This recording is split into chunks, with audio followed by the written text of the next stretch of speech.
The Lakeshore Motel sits at the end of a winding gravel road in Asheville, North Carolina, like a forgotten secret the town wants to bury.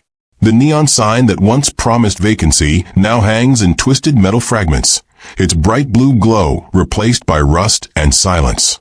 Wind pushes through cracked windows and whistles down empty hallways where families once dragged suitcases and children begged for one more swim before bedtime. The parking lot is a graveyard of weeds splitting through asphalt, and the dock where teenagers once laughed extends into Lake Hartwell like a skeletal finger pointing at nothing. But on certain humid nights, when the air hangs thick and motionless, locals swear they hear something that shouldn't be possible. Laughter. Faint, echoing, impossibly young. 7 voices rising in harmony before vanishing into the trees, as if the lake itself swallowed the sound whole. On July 6, 1997, 7 cousins vanished from this place without a trace. Their cars remained in the parking lot, keys left in the drop box, engines cold. Their wallets sat untouched on nightstands. Their clothes hung in open suitcases. Toothbrushes were still damp from the night before.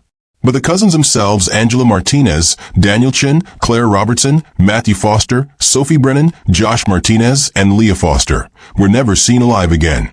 Not a single footprint led away from the motel. Not a single witness saw them leave. They simply dissolved into the North Carolina night, as if they had never existed at all. The police called it the Vanishing Cousins case. For 25 years, it remained one of the most baffling disappearances in American history. No bodies, no suspects, no answers. Just 7 empty beds and a silence, so heavy it seemed to press down on the entire town like a weight no one could lift. But in 2022, when demolition crews finally tore into the rotting walls of Room 6, they found something that had been hidden for a quarter century. Something stained with blood. Something that would drag the past into the light and force a reckoning with a truth so dark that entire families had sworn never to speak of it. Because what happened at Lakeshore Motel wasn't a random tragedy. It was a betrayal, a hunt. And the predator had been hiding in plain sight the entire time, wearing the face of someone they were supposed to trust. If you're drawn to stories of long unsolved disappearances, disturbing discoveries buried for decades, and secrets so terrible they shatter families, then subscribe to Ultimate Crime Stories. Because this case will take you deeper into darkness than you ever imagined possible. And I promise you, by the end, you'll understand why some silences are more terrifying than any scream. Let's go back to the beginning. July 5, 1997. It was a height of summer in Asheville, and the Martinez and Foster families had been gathering at Lakeshore Motel for the same week every year since the cousins were children.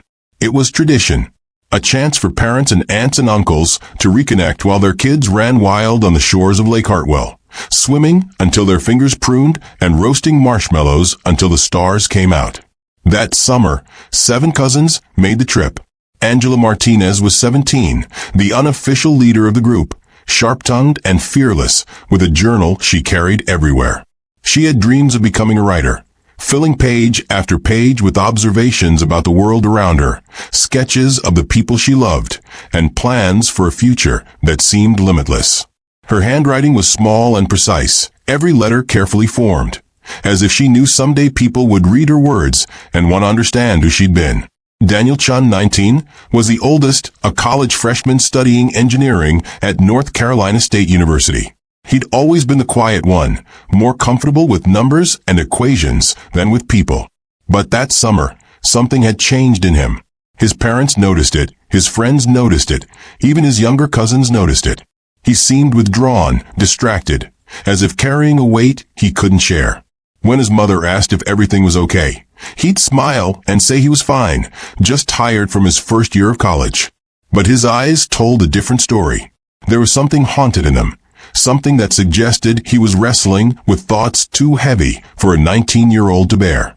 Claire Robertson was 16, an artist who sketched everything she saw, her hands always stained with charcoal and ink.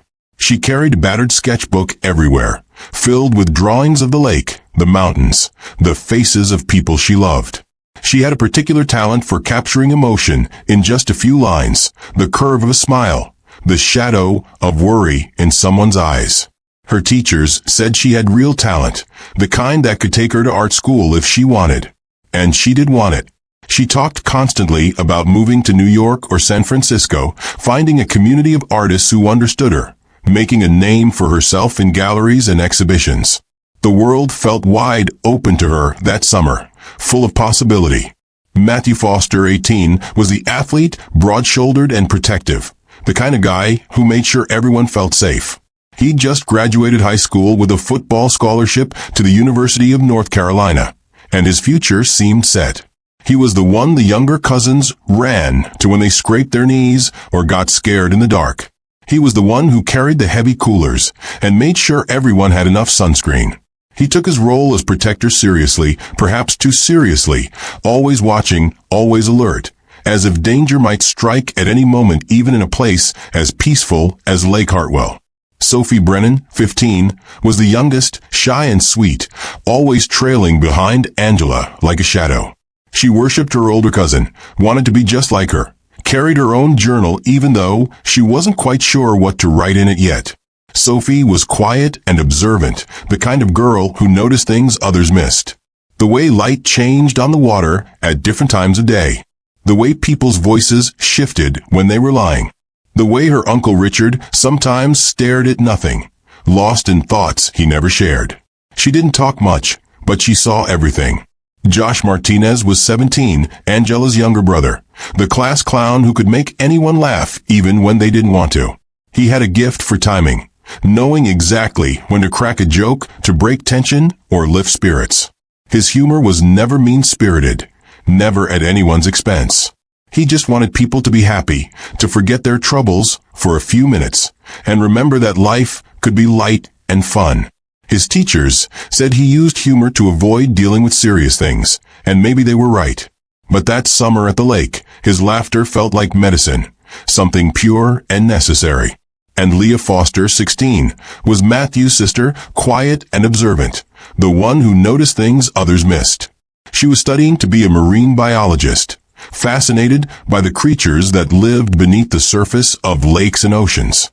She spent hours on the dock with a notebook, recording water temperatures and pH levels, cataloging the fish and insects she saw.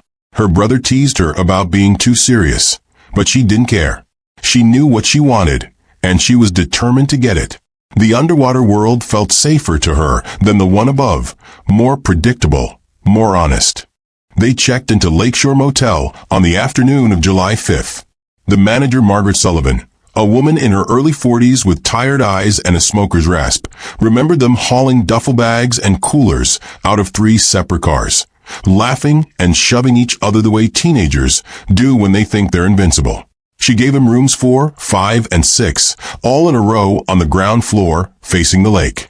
She watched them disappear down the hallway in a blur of towels and sunscreen, and she thought, like she did every year, that they were good kids. The kind who said please and thank you. The kind who left generous tips even though they didn't have much money. The kind of kids who gave you hope that the next generation might turn out okay after all. That evening, the cousins followed their usual routine. At 8 o'clock, they piled into 2 cars and drove to the Pinecrest Diner 3 miles down the highway. The waitress, a woman named Darlene Hughes, remembered them cramming into the corner booth, loud and chaotic, ordering far too much food and laughing so hard that other customers turned to look. Angela ordered a cheeseburger and fries, extra pickles, the way she always did. Daniel got a patty melt and barely touched it, pushing the food around his plate while the others talked and joked. Claire sketched on a napkin while waiting for her chicken sandwich, her charcoal pencil moving in quick, confident strokes. Matthew and Josh argued over who could eat more pancakes, a competition that had been going on for years and showed no signs of ending. Sophie and Leah shared a strawberry milkshake, 2 straws, whispering secrets the way best friends do, their heads close together, occasionally bursting into giggles that made the others smile. Darlene would later tell police that the cousins seemed normal that night. Happy, carefree, just regular teenagers enjoying summer vacation. But there was one thing that stuck with her, something she didn't mention to investigators until years later, when her memory sharpened with guilt and the weight of wondering if she could have prevented what happened.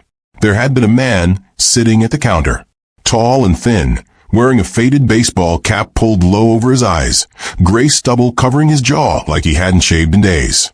He didn't order much, just coffee, black, and he kept glancing over at the cousins' table.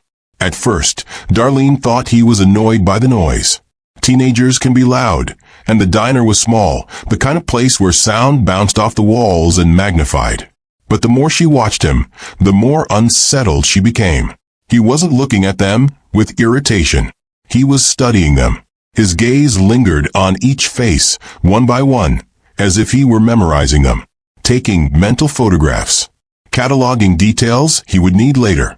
And when the cousins finally paid their bill and left, still laughing as they pushed through the door into the warm night, the man stood up, dropped a $5 bill on the counter without waiting for change, and followed them out. Darlene watched through the window as he climbed into a red Ford pickup truck with a busted taillight and pulled out of the parking lot 30 seconds after the cousins did. She thought about saying something, calling the police, but what would she have said? A man left the diner after some kids did? That wasn't a crime. People left diners all the time. So she cleared the table, pocketed the $5, and tried to forget about the way his eyes had lingered on those young faces. Tried and failed. At 9:15 that night, the cousins stopped at a gas station on Route 47.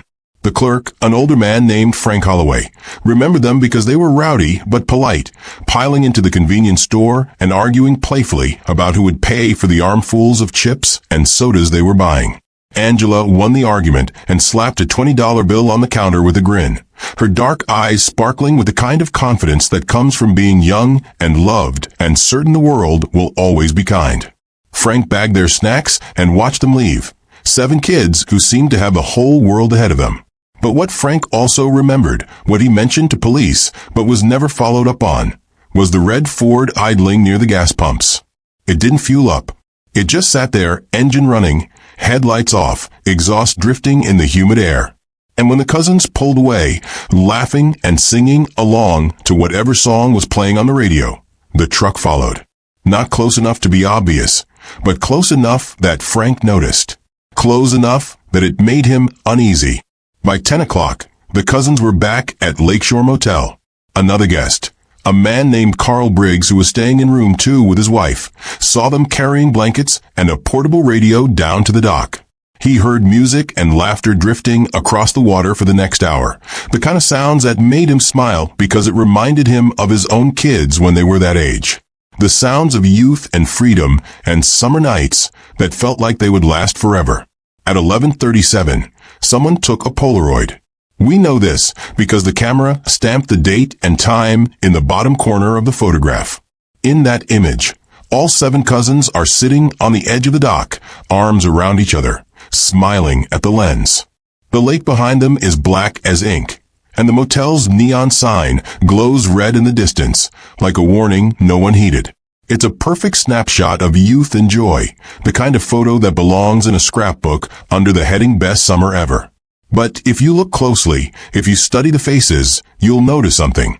Daniel isn't quite smiling. His expression is tight, strained, and his eyes have a distant, shadowed look, as if he's somewhere else entirely, as if he knows something the others don't. And sitting just to his left, barely visible in the frame, is the edge of a blanket that doesn't belong to any of the cousins. A blanket that no one ever accounted for. A blanket that suggests someone else was there, just outside the frame, watching and waiting. After 11:37, there are no confirmed sightings. No voices heard. No movement detected. The cousins simply ceased to exist. The music stopped. The laughter faded. And the lake swallowed whatever happened next into its cold, dark depths. The next morning, July 6th, Margaret Sullivan arrived at the motel office at 7:30 for her usual shift. The sky was pale pink over the lake, the kind of quiet, beautiful morning that makes you believe the world is a safe place. She unlocked the door, turned on the lights, and went through her normal routine. Coffee first, always coffee. Then checking the reservation book to see who was due to check out. then counting the cash drawer to make sure everything balanced from the night before, and finally checking the key drop box. She expected it to be empty or maybe holding 1 or 2 keys from early departures. Instead, she found 7 keys stacked neatly inside, all from rooms 4, 5, and 6. It struck her as strange. Families didn't check out in perfect unison like that. Someone always slept in. Someone always needed an extra 10 minutes. Someone always forgot something and had to run back to the room. But 7 keys, all at once, all before breakfast, felt wrong. Deeply, fundamentally wrong in a way she couldn't quite articulate. Margaret walked down to the rooms and knocked on the door of room 4. No answer. She knocked again, louder this time, calling out that housekeeping needed to come in. Still nothing. She used her master key to open the door, and what she saw made her stomach drop. The bed was unmade, the sheets tangled and kicked to the foot of the mattress. A duffel bag sat open on the floor, clothes spilling out like someone had been searching for something in a hurry. A hairbrush rested on the bathroom counter next to a tube of toothpaste with the cap off. The shower curtain was still damp, water droplets clinging to the plastic. It looked like someone had just stepped out and would be back any second. But they weren't. The room had that empty quality that spaces get when they've been abandoned, a stillness that felt wrong. Room 5 was the same. Bed slept in, luggage untouched, a sketchbook lying open on the nightstand with a half-finished drawing of the lake. The charcoal lines still dark and fresh, as if Claire had been working on it just hours before. Room 6 held 3 unmade beds, sneakers kicked off in the corner, a bag of chips open on the dresser, crumbs scattered across the wood surface. Everything pointed to people who had been there moments before. Everything except the people themselves. Margaret felt panic rising in her chest. She walked quickly back to the office and started making phone calls. First to the local police, then to the emergency contact numbers the families had left when they checked in. By noon, worried parents were calling the motel office. Angela's mother, Carmen Martinez, had expected a call that morning to confirm the cousins were heading home. When she didn't hear from her daughter, she tried the motel. Margaret told her the rooms were empty, the keys had been returned, but she hadn't seen any of the kids that morning. Carmen's voice went tight with panic. "That doesn't make sense," she said. "Angela would have called me. She always calls. Something's wrong." Carmen called Daniel's father, Henry Chen. He called Claire's mother, Rebecca Robertson.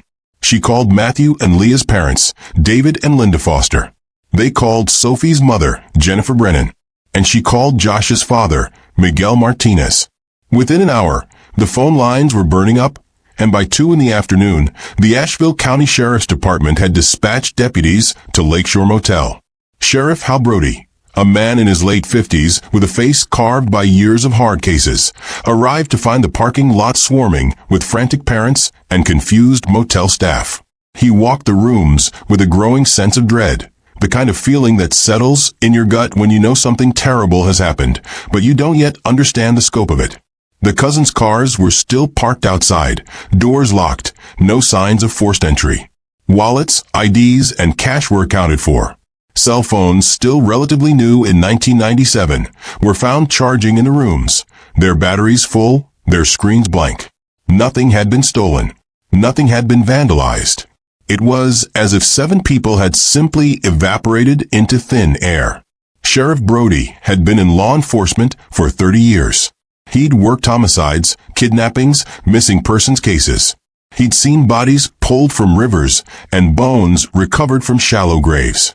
But this was different.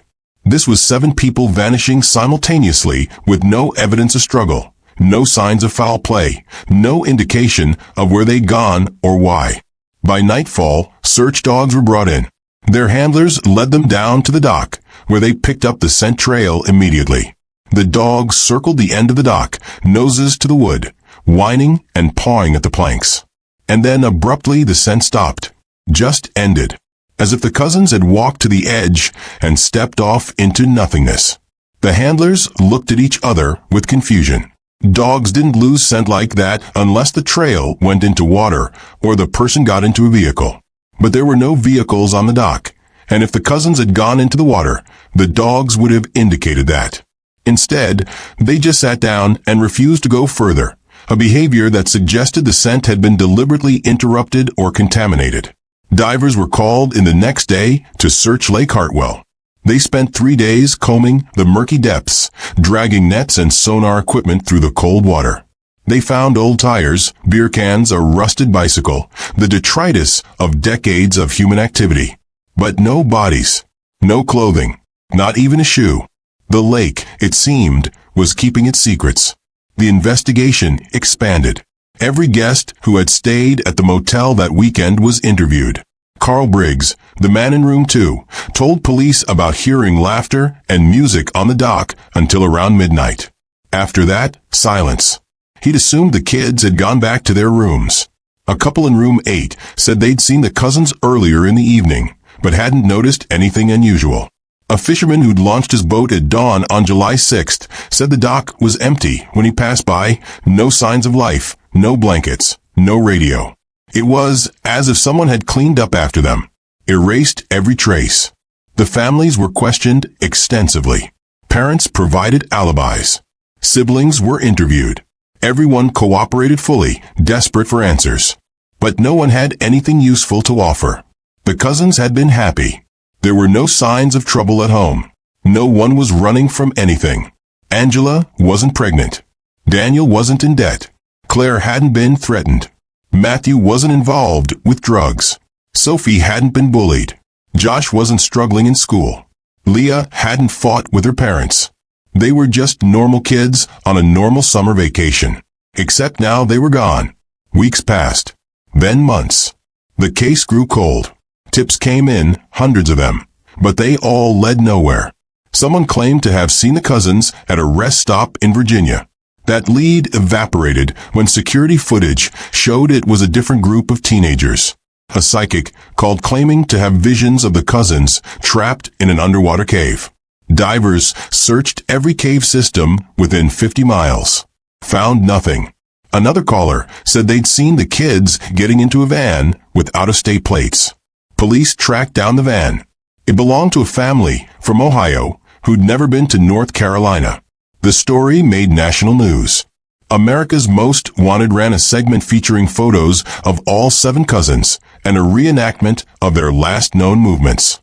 Dateline did an hour-long special titled The Lake That Swallowed 7, interviewing the families, the motel manager, the sheriff. But as the months turned into years, the media attention faded. New tragedies replaced old ones. The 24-hour news cycle moved on, and the case file was boxed up and stored in the basement of the sheriff's office, gathering dust alongside dozens of other unsolved mysteries that haunted the county like ghosts no one wanted to acknowledge. For 25 years, the families lived in a kind of suspended grief. Birthdays came and went without celebration. Thanksgiving tables had empty chairs that no one sat in, but no one removed either. Christmas mornings were unbearable, the absence of laughter and wrapping paper, and the chaos of youth making the silence even more oppressive. Carmen Martinez kept Angela's room exactly as it had been the day she left, the bed still unmade, posters still on the walls, the journal still missing. She would sit in that room for hours, running her hands over Angela's belongings, trying to feel some connection to the daughter who had vanished. Chen couldn't bring himself to clear out Daniel's college dorm room for 3 years. The university finally had to insist, boxing everything up and shipping it back to his house where it sat in the garage, unopened. A tomb of a life that never got lived. Rebecca Robertson turned Claire's art studio into a shrine, hanging every sketch and painting her daughter had ever made, creating a gallery that no one visited because it hurt too much to see all that talent frozen in time. David and Leah Foster divorced 5 years after Matthew and Leah disappeared, the weight of grief crushing a marriage that might have survived anything else. Jennifer Brennan started a support group for families of missing persons, channeling her anguish into helping others, but she never found peace. Miguel Martinez drank himself to death by 2010, his liver giving out from years of trying to drown the memory of his son's laughter. The pain didn't fade. It festered. And in the town of Asheville, people learned not to talk about Lakeshore Motel. It became an unspoken rule. You didn't bring up the Vanishing Cousins. You didn't speculate. You just let the silence sit heavy and thick like fog over the lake, and you pretended it didn't suffocate you. But silence has a way of rotting, and eventually it breaks. In the spring of 2022, Lakeshore Motel was sold to a development company. The plan was to demolish the old structure and build luxury condos overlooking Lake Hartwell, marketed to retirees and wealthy professionals looking for weekend getaways. On a Tuesday morning in April, a construction crew arrived with sledgehammers and crowbars to gut the interior before the bulldozers came. 3 men were assigned to room 6. They tore into the drywall, ripping down sheets of crumbling plaster, exposing the wooden studs beneath. Dust filled the air, and the smell of mildew and decay was overwhelming. And that's when one of the workers, a man named Tommy Garrett, saw something wedged between 2 studs near the floor. It was a bag, a faded purple vinyl handbag with a broken zipper, the kind teenage girls carried in the 90s. Tommy pulled it free, and as he did, a cloud of dust puffed into the air, making him cough. The bag was heavy, heavier than it should have been for something so small. He unzipped it carefully and looked inside. His stomach turned. The lining was stiff and dark, stained with something that had soaked in deep and dried over the years. Blood. Old blood, oxidized to a rust-brown color, but unmistakably blood. Tommy dropped the bag and backed away, his hands shaking. His supervisor, a man named Ray Collins, came over to see what was wrong. Ray looked in the bag and immediately understood the gravity of what they'd found. He pulled out his phone and called the sheriff's department, his voice tight with urgency. "You need to get someone down here right now," he said. "We found something." By that afternoon, the site was crawling with deputies and forensic techs. Yellow crime scene tape cordoned off room 6. The bag was photographed in place, cataloged with evidence markers, and carefully removed by gloved hands. Inside, investigators found a few personal items. A tube of lip gloss, the kind that had been popular in the 90s, the label faded but still readable. A folded napkin with a phone number scribbled on it in blue ink. A hairpin, simple and silver, bent slightly as if it had been used to pick a lock or pry something open. And tucked into a side pocket, a Polaroid photograph. 7 smiling faces on a dock. The timestamp read July 5, 1997, 11:37 p.m. The same photo the families had kept framed on their mantels for 25 years. Except this one had been hidden inside a blood-stained bag, stuffed into a wall, as if someone had wanted it to disappear forever. Sheriff Hal Brody, now 79 years old and semi-retired, was called back to duty. He stood in the gutted remains of room 6, staring at the evidence bag in his hands, and felt the weight of 25 years of failure pressing down on his chest like a physical force.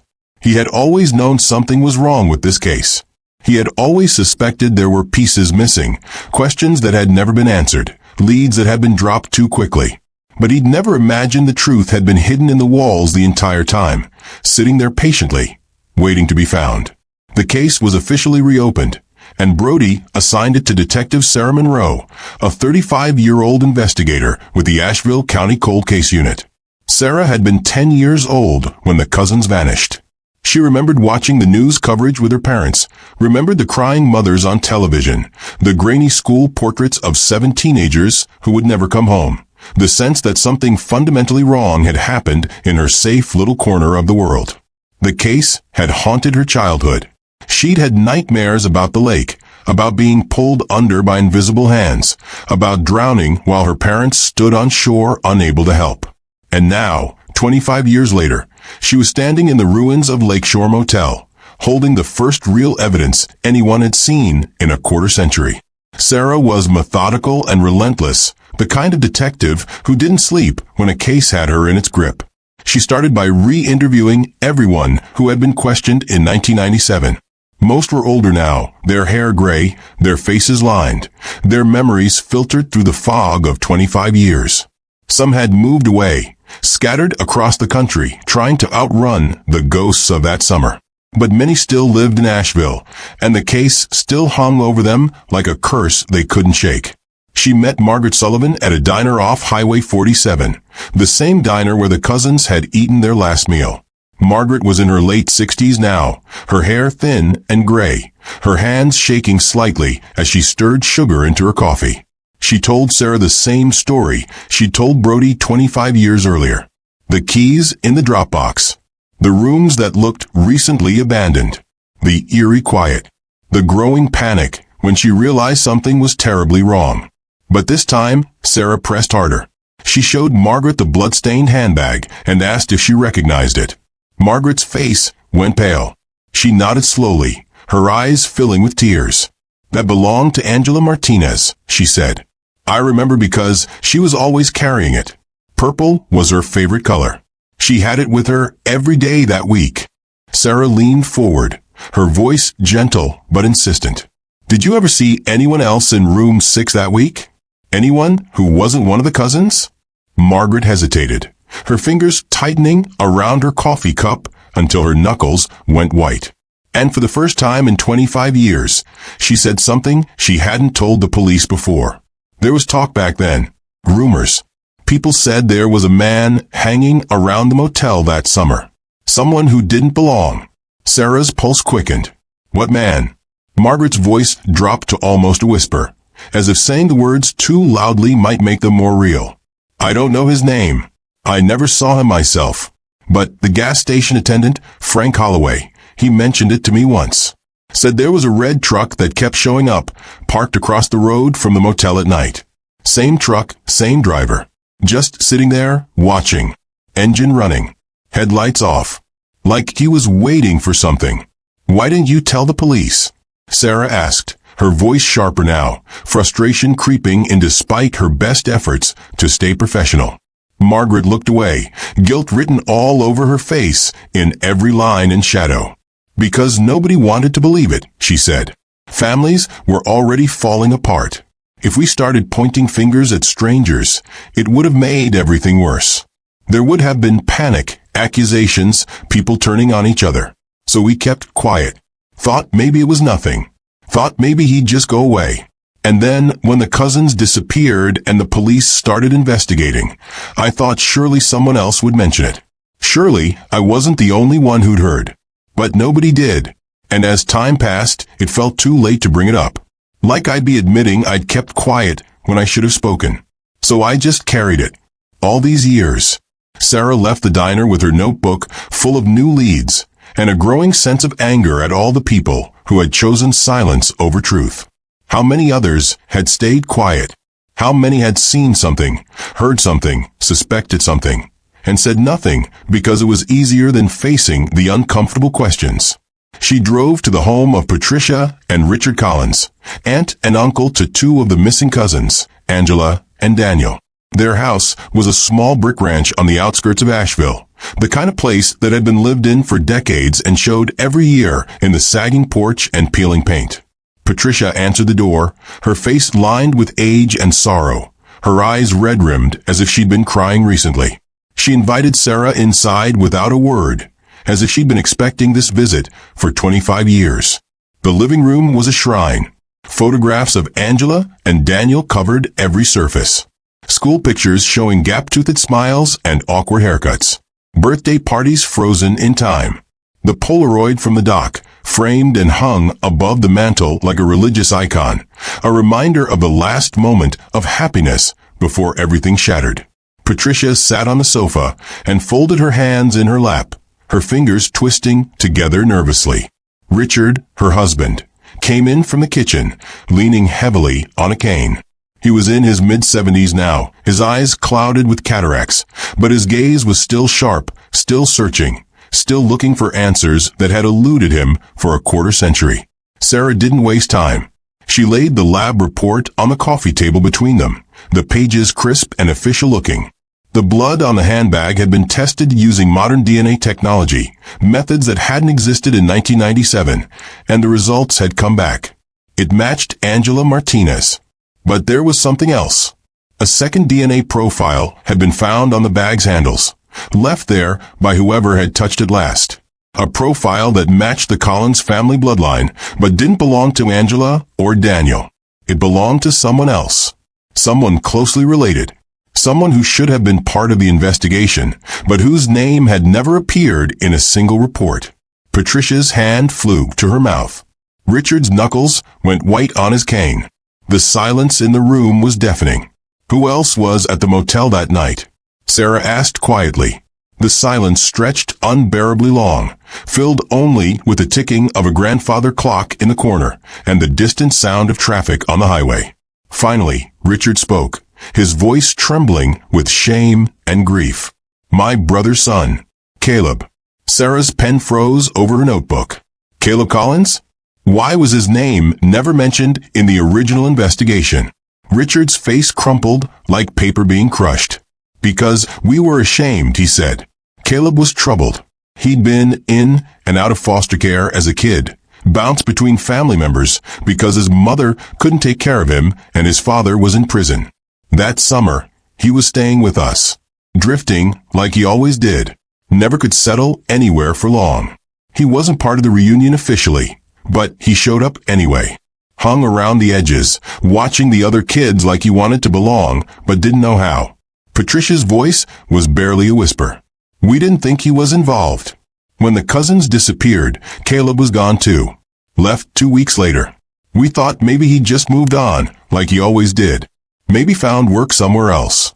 Maybe finally decided to make something of himself. Sarah's mind was racing. Where did he go? Richard shook his head, tears streaming down his weathered face. Tennessee. His motorcycle was found at a rest stop off Interstate 40. Police said he probably ran off, started fresh somewhere. We wanted to believe that. Wanted to think he was out there somewhere, finally finding peace. But deep down, I think we always knew. His voice broke. Knew what? Sarah pressed, leaning forward. Richard's eyes filled with tears. That he didn't run. That he was there that night. And that whatever happened, he was part of it. That our silence might have protected a killer. That we chose family loyalty over justice. And 7 kids paid the price. Sarah left the Collins house with a new name, a new lead, and a growing certainty that this case was far more twisted than anyone had imagined. The conspiracy of silence wasn't just about protecting a reputation or avoiding scandal. It was about protecting family, even when that family member might be a monster. She drove to the Asheville County Library and pulled every yearbook from 1994 to 1996. In the 1995 edition, she found him. Caleb Collins. Junior year. Dark hair falling into his eyes, a smirk that didn't quite reach his face, like he was daring the camera to try and capture who he really was. According to the yearbook, he'd been on the track team and in the auto shop club. Nothing remarkable. Just another kid trying to get through high school. But the librarian, an elderly woman named Iris Porter, remembered him differently. He was a wild one, she said, adjusting her glasses as she peered at the yearbook photo. Always getting into fights. Always angry about something. Had this intensity about him that made people uncomfortable. Smart, though. Real smart. Just didn't know what to do with it. Got expelled twice, I think. Once for fighting, once for vandalizing school property. But he kept coming back, kept trying. I always felt sorry for him. Could see he wanted to be better, but didn't know how. Sarah tracked down more information, following the paper trail of Caleb's troubled youth. He'd worked briefly at a mechanic shop in town. The owner, a man named Dale Mitchell, was still running the place 25 years later. Dale was in his 50s now, bald and broad-shouldered, his hands permanently stained with grease no amount of scrubbing could remove. When Sarah asked about Caleb, Dale leaned against the workbench and sighed, the weight of memory heavy in the sound. Kid was brilliant with engines, Dale said. Could take apart a carburetor and put it back together blindfolded. Understood machinery in a way most people never do. Had this gift for seeing how things worked, how they fit together. But he had a temper. Couldn't control it. One time, a customer complained about a bill, said we'd overcharge him. Caleb just snapped. Put a wrench through the hood of the guy's car. Dented it so bad it needed body work. I had to let him go after that. paid for the damage myself to keep the customer from pressing charges. But I felt bad about it. Caleb needed the job, needed the structure. Without it, he just drifted. Sarah pulled out a photo of the red Ford truck that had appeared in multiple witness statements. Did Caleb ever drive a truck like this? Dale's expression shifted, recognition flickering across his features. Yeah, that was his uncle's truck, Elliot Barrett's. Caleb was obsessed with it. Spent hours polishing it even when it wasn't running. Old Ford, early 80s model. Had a busted taillight that never got fixed and a bumper sticker that said "Honor the Hunt." Elliot used to let Caleb borrow it sometimes. I think it made Caleb feel important driving that truck. Like he was somebody. Sarah felt her breath catch. Elliot Barrett. Who's that? Dale frowned, thinking back. Elliot was Patricia Collins's brother.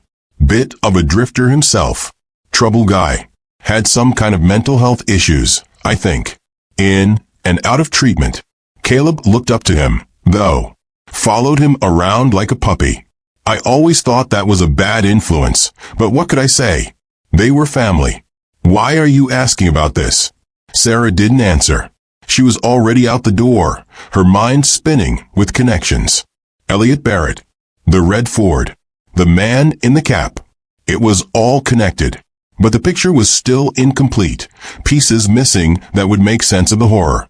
But here's where the story takes a turn so dark, so unexpected, that even 25 years later, it's hard to fully comprehend. Because Caleb Collins didn't just vanish 2 weeks after the cousins. He was seen. And the person he was seen with changes everything we think we understand about what happened at Lake Hartwell. On July 19, 1997, exactly 2 weeks after the cousins disappeared, a Tennessee Highway Patrol officer responded to a call about an abandoned motorcycle at a rest stop off Interstate 40, just outside Knoxville.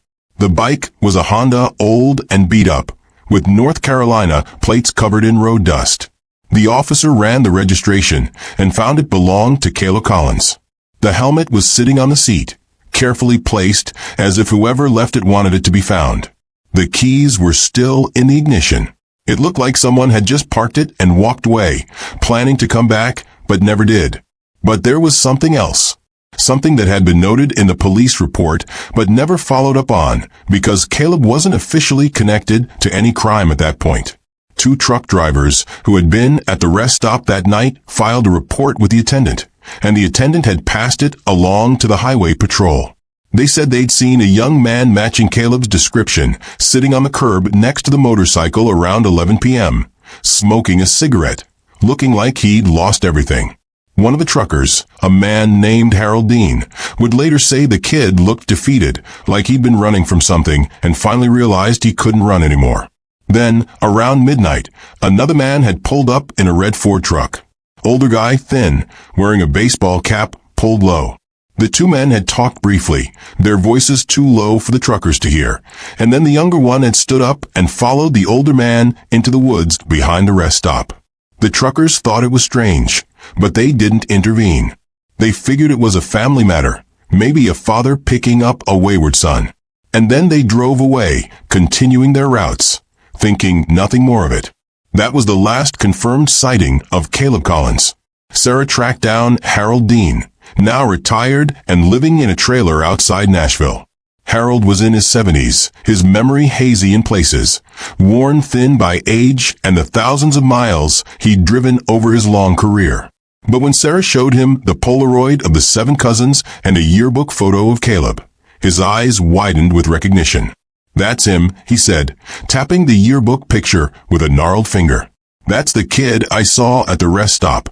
He looked so lost, so tired. Like he'd been carrying something too heavy for too long." "And the other man?" Sarah asked, her heart pounding. Harold rubbed his jaw, thinking back across the years. Tall, thin, gray stubble, wore a cap pulled low, couldn't see much of his face in the dark.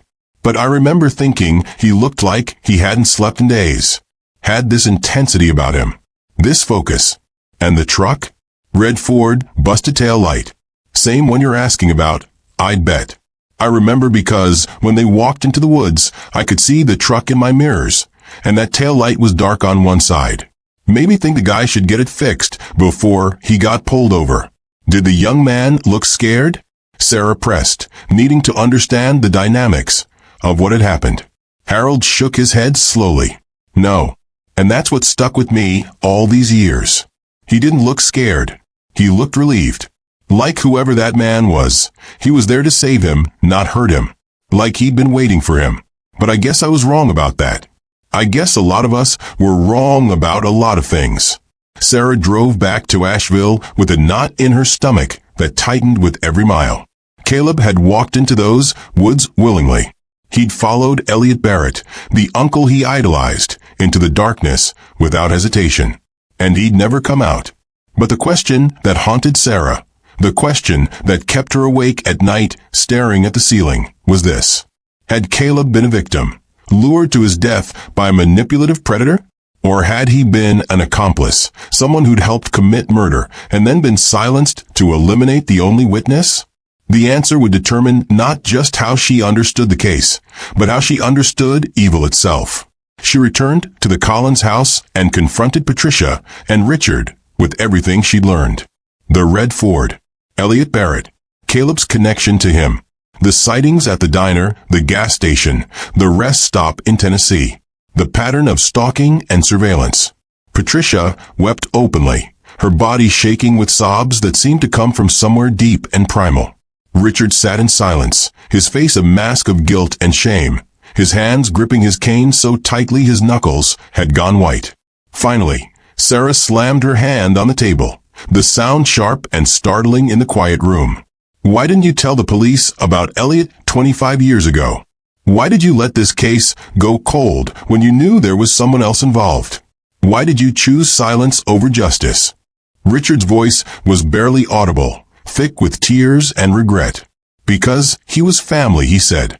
Because admitting that Elliot might have done something terrible meant admitting that we'd failed to protect those kids. It meant dragging our own brother through the mud when we had no proof, just suspicions and fear. And we didn't have evidence. Just a feeling. Just the sick certainty that something was wrong. But how do you accuse your own flesh and blood of murder without proof? How do you destroy a man's life on a hunch? Sarah's anger boiled over, white-hot and righteous. 7 children are dead because you stayed silent, she said, her voice shaking. Maybe 8 if Caleb was a victim and not an accomplice. Your silence might have cost lives. Richard flinched as if she'd struck him. And he should have flinched. Because the truth was worse than anyone had imagined. In the sheriff's evidence locker, buried in a box marked Barrett, Elliot, 1989, Sarah found a stack of spiral notebooks. They'd been confiscated during a psychiatric hold after Elliot had been arrested for disorderly conduct at a local bar. He'd been ranting about the lake, about voices in the water, about families that needed to be bound together. The bartender had called the police, concerned he might hurt himself or others. Elliot had been held for 72 hours, evaluated, and released with a prescription for antipsychotic medication he never filled. No one had ever connected these notebooks to the Vanishing Cousins case because they predated the disappearance by 8 years. They'd been filed away and forgotten, just another piece of evidence from just another disturbed individual in a system that saw hundreds of them every year. But when Sarah opened the first notebook, her blood ran cold. The handwriting was jagged and erratic, the words spilling across the pages in a stream of consciousness that teetered on the edge of madness. They don't see me, one entry read. They laugh and play and pretend I don't exist. But the lake sees me. The lake knows. It keeps secrets for those who are worthy. I can hear it calling at night, whispering my name, telling me what needs to be done. Another entry, dated June 1997, just weeks before the cousins vanished. Caleb understands. He's the only one who listens. The others think I'm crazy, but Caleb knows the truth. He sees what I see, hears what I hear. We'll show them. We'll bring them to the water, and they'll finally see. We'll bind them together the way family should be. Forever. No more separation. No more pretending. Just truth and water and eternal connection. Sarah's hands shook as she turned the pages, each entry more disturbing than the last. The entries grew darker, more obsessive, filled with detailed plans and preparations. Elliot wrote about watching the cousins from a distance, about following them to see where they went and what they did. He wrote about studying their routines, learning their patterns, understanding their relationships. He wrote about the lake as if it were a living thing, a conscious entity that demanded sacrifice in exchange for peace. And in the final entry, dated July 4th, 1997, just one day before the cousins disappeared, he wrote this: "Tomorrow night, Caleb is ready. The 7 will join us. The lake will take what the world does not want, and we will finally belong. They will be bound together forever, the way family should be. No more laughter that excludes. No more joy that leaves us behind.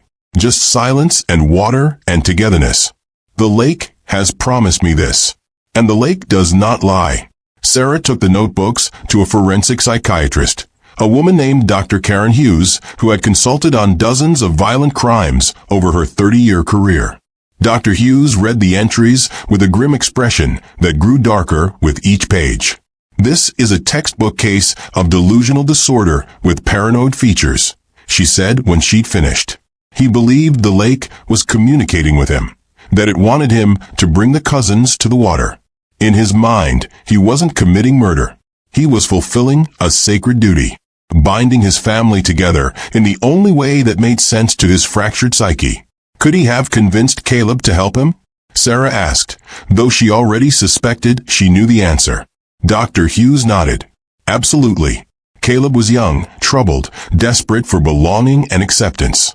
Elliot was older, a family member, someone who offered Caleb something no one else had given him. A sense of purpose. A place to fit in.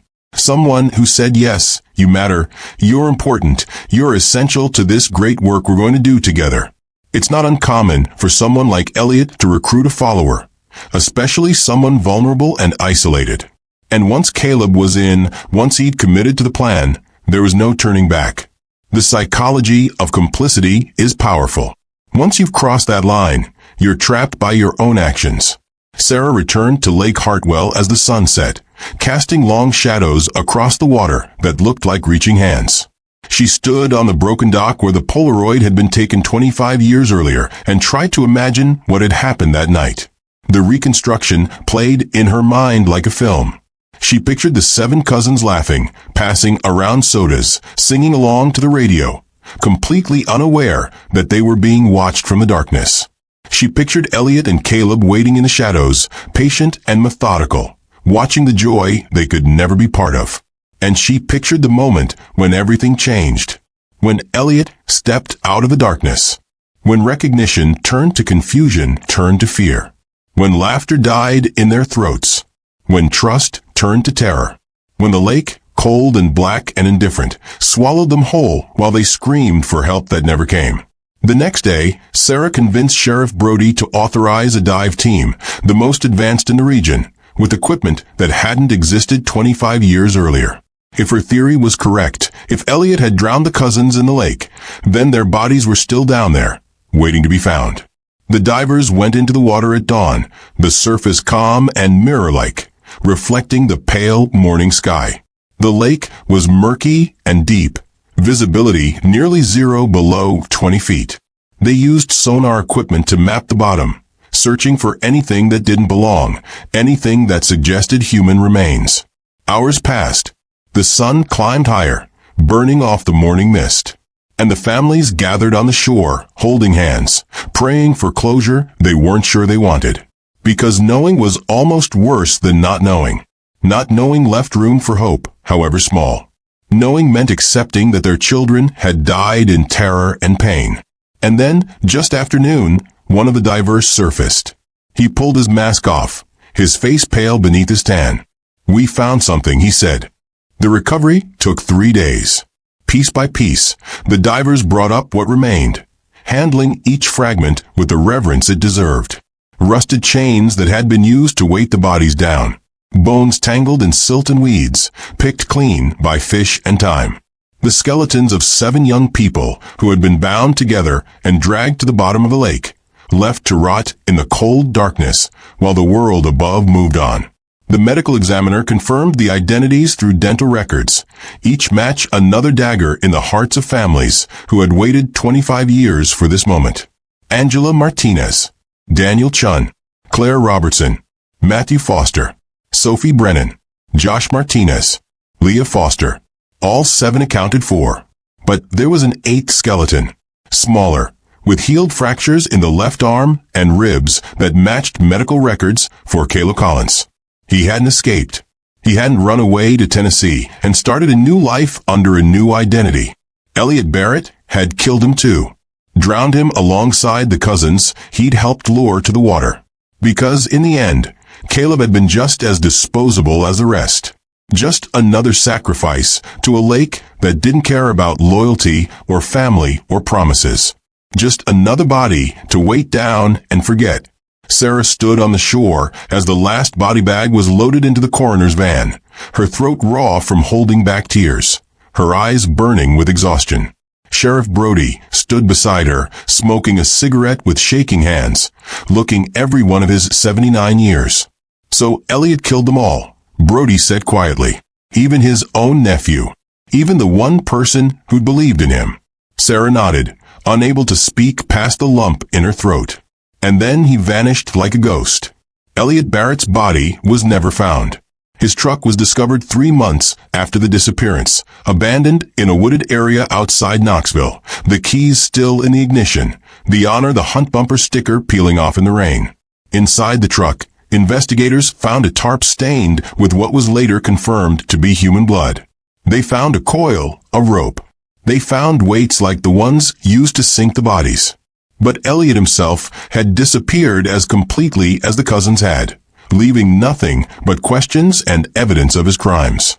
Some believed he'd killed himself, overcome with guilt or fear of capture. Others thought he'd fled to another state, maybe Mexico or Canada, started a new life under a new name. But Sarah had a different theory. She believed Elliot had gone into the lake after disposing of the bodies. That after he'd drowned the 8 young people who trusted him or been manipulated by him, he'd waded into the water himself and let it take him, fulfilling the promise the lake had made him in his delusions. Because men like Elliot, men who believed the water spoke to them, didn't run from their destiny. They surrendered to it. They completed the circle. And somewhere in the depths of Lake Hartwell, his bones might still rest, tangled among the weeds, waiting to be found. The families held a memorial service in the fall of 2022, when the leaves turned gold and red and the air carried the first hints of winter. 8 headstones were placed in Asheville Memorial Cemetery, side by side, overlooking the mountains that had watched over these children in life and now watched over them in death. Hundreds of people attended, some who'd known the victims, others who'd followed the case for 25 years, all united in grief and the need for closure. Carmen Martinez stood before her daughter's grave and read from Angela's journal, which had been found waterlogged, but partially readable among the evidence recovered from the lake. The entries were heartbreaking in their normalcy. Plans for college applications, dreams of becoming a journalist, sketches of wedding dresses she'd seen in magazines, a life mapped out in careful detail, a future that would never arrive. The families have their closure now, such as it is. But closure doesn't erase the past.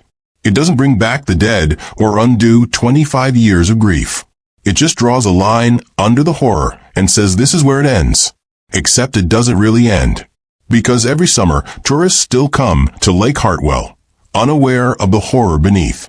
And on humid nights, locals still swear they hear laughter drifting across the water. 7 voices that will never age, frozen forever in that last moment of joy before darkness fell. The lake does not forgive. The lake does not forget. And neither should we. Subscribe to Ultimate Crime Stories, because the truth matters, the victims matter, and their stories deserve to be told.